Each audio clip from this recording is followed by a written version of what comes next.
Hi, creators. Oh, I do this all the time. I gotta cover my face or else I stare at myself. Hi, creators. I'm a little more presentable today. I'm not all sweaty because I'm going into town. I go into town maybe twice a month, sometimes once a month. So yeah, it's a big day for me going into town and do some shopping. I got an eye doctor appointment. But before I do these videos, usually I have my morning coffee and browse through videos that come up and that I do searches for on YouTube. And then I go out, work in the garden, go for a walk, let things sink in, and come back, have lunch, watch a few more videos, and then I do about a 15-minute sit here to talk to you. Um, so what happened today, I'm seeing, and maybe it's just my echo chamber that's coming together on YouTube, but I'm seeing more and more channels popping up about people being concerned, and that might be an understatement for some of these channels, but there's a kind of a growing concern, and this goes with Dr. Mike Henson, who have been following since COVID broke out. And so he says recently, the last year, the average American blood pressure has gone up. So the average, people are getting tense. People are feeling something. Um, and it's about the economy. It's about World War III. It's about, my goodness, what's it about? It's about um, law, what's going on in the legal systems, the politics, the social fabric of our Western civilization, based on energy consumption and money. And um, people feel like it's coming to a head. And of course, it's been going on for a while, preppers and, started years ago. But I'm noticing a little uptick in that, and I guess it's showing up in the blood pressure. Um, so these videos are concerned about all of it. What are we doing? Where are we going? Who's in charge? What's going to happen? And so it feels like there's a big boogeyman out there that's trying to take over, or maybe there's two or three or four boogeymen out there fighting, and we are getting caught in the crossfires, with potentially. Now, like I say, I am only getting all of my information off of flat screens, just like you are. I'm not out there on Main Street interviewing people. This is all coming off of what I'm seeing. So it's my perspective. This is not, I don't go into the whole news broadcast. I don't do anything. I'm just living in the mountains, watching YouTube. Um, so the question is, what story are we telling ourselves? And whatever is going on around us that we don't have a whole lot of control over at our level, on the outside, forces, we do have a lot of power in numbers. And if we can come together with a unified feeling that we would like to feel, maybe it's living in a world with more beauty, more creativity, more safety, more cohesion, more harmony, you know, lots of diversity. I mean, a symphony orchestra is made up of many, many parts, and they can play many, many different songs, but they're all working together.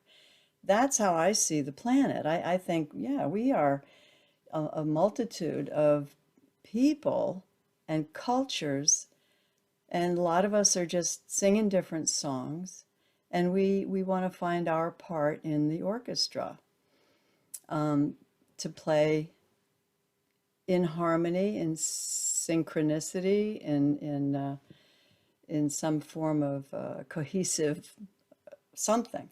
And I think the something is what song do we want to play wherever we are? I mean, and we maybe the whole world can come up with one song. That would be pretty great. Interesting.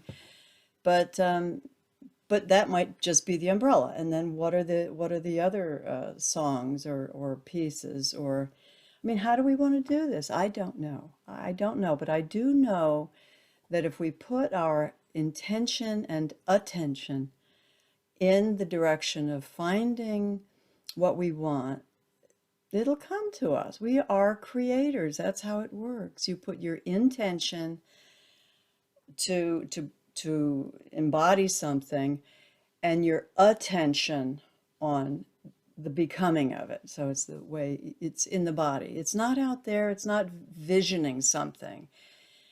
That's just like watching a television and a show and saying that's what I want over there. No, it's like, how would that feel? Who am I in that situation?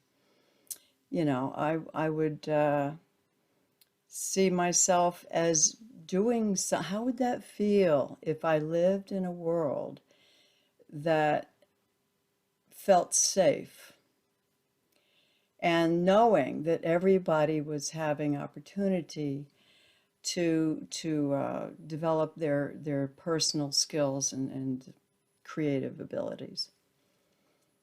What would that feel like? What if we felt supported? What if we knew our neighbors?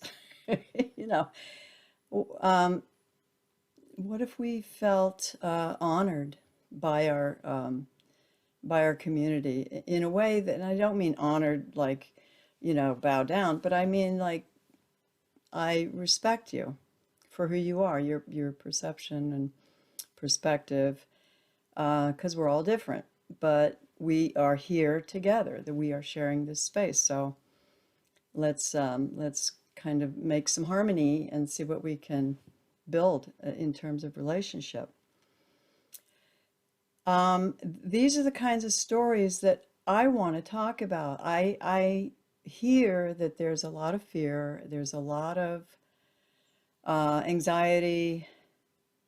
It almost feels like we're waking up because we're just realizing that we're falling off the cliff. And we're starting to lose our balance. And you know how that feels, like you're going to fall out of bed, you suddenly wake yourself up. I think that's to me, that's what it feels like is perhaps going on. Um, Now, when I see all of this, what's going on around us, I'm thinking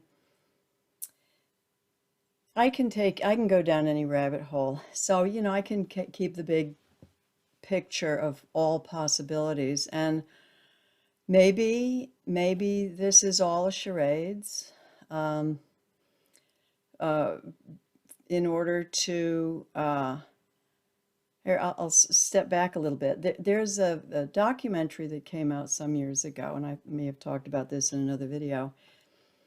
It was, 11 years ago or something, called The Zeitgeist, uh, Moving Forward.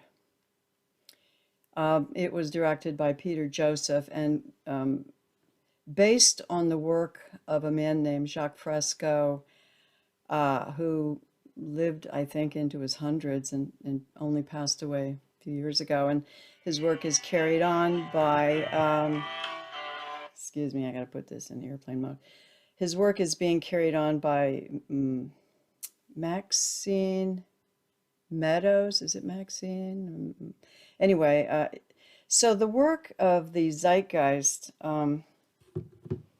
the documentary is fascinating. I thought it was really fascinating because it brings up this concept called resource-based economy. And so the first half of the documentary, it's a pretty long documentary, it's about 2 hours and 40 some minutes.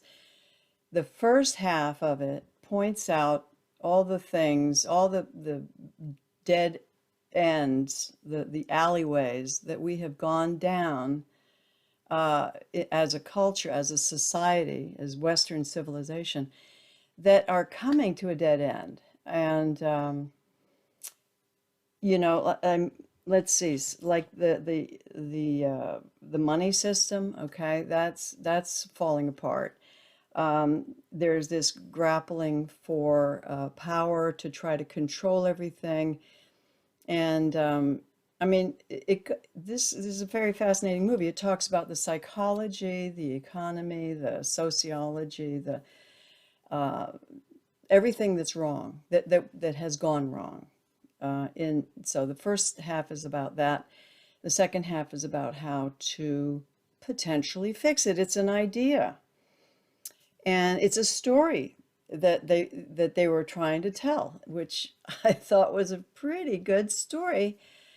Um, and that was years ago, and I finally um, thought about it long enough where I thought, I don't know, because it didn't talk about what about people who want to live off grid? What about people who want to be self-sufficient? What about, and maybe the movie doesn't deny all that, but it certainly didn't address that kind of individual. So I thought it was a good start, you know, to some kind of a solution, a story that could get us back on track. And then I thought, well, you know what, that's so radical, it's never going to happen. So I basically forgot about it. I did check in periodically to see what it was doing, and it had very quickly grown to 60 countries, a kind of a movement, the Zeitgeist movement. And there were 60 think tanks putting energy into this. And they were having huge annual conventions. So it was an extremely interesting idea. And then it just kind of disappeared. And that may be entirely because I was not following up on it. So, but now with this, you know, WEF agenda, it almost looks like the bits and pieces of it could have been a spin-off from the Zeitgeist movement. See, I look at these billionaires and power people as, you know, they're not, yeah, they got there probably because, you know, they're greedy and, you know, have a power addiction. But what does that lead to? And I think it leads to guilt. I think it could lead to a sense of responsibility. Uh, you know, who knows what they're feeling? And I'm sure not, they're all feeling different things. It's not they're all like, this is what that feels like. They probably are feeling quite a diverse range of feelings. They might be feeling scared. They may be panicking. Who knows? And from there, trying to change the world and potentially, ultimately, to a resource-based economy, which is what the Zeitgeist movement is based on. And the name of the documentary, and I'll leave a link below, is called Zeitgeist Moving Forward. Again, that's directed by Peter Joseph. So these ideas that he's putting out there is just a story. It's a story about what could be, which is what we want to do too. I would encourage you to look at that documentary and say, yeah, that'd be, you know, pick it apart. Let's talk. What's our new story? And it's possible that the WEF has already come up with a story and they are trying to outwardly enforce it. which is causing massive upheaval. But we want to create a story from the inside. If we could get our heads together, start telling the same story, trying to design our orchestra to play a song with the symphony, instead of using brute force and, mandates and laws and armies, and there's a lot more of us, and we have the power if we can put our heads in one story. We're not going to go to war or anything. This is just how can we tell a new story. So with that, stay creative.